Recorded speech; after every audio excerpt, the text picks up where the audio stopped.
How to change Gmail name in iPhone. Let's jump right into the steps.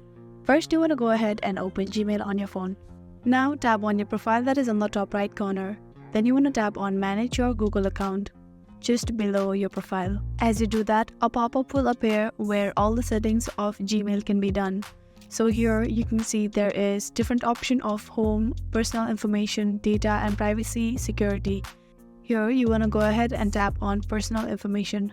So this is the place where you can change your personal information like name, birth date, gender and other things. So you want to go ahead and tap on your name.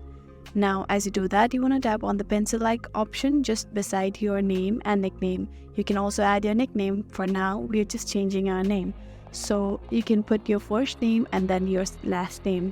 After you're done changing, you want to tap on save, and that is how you can change your name in Gmail.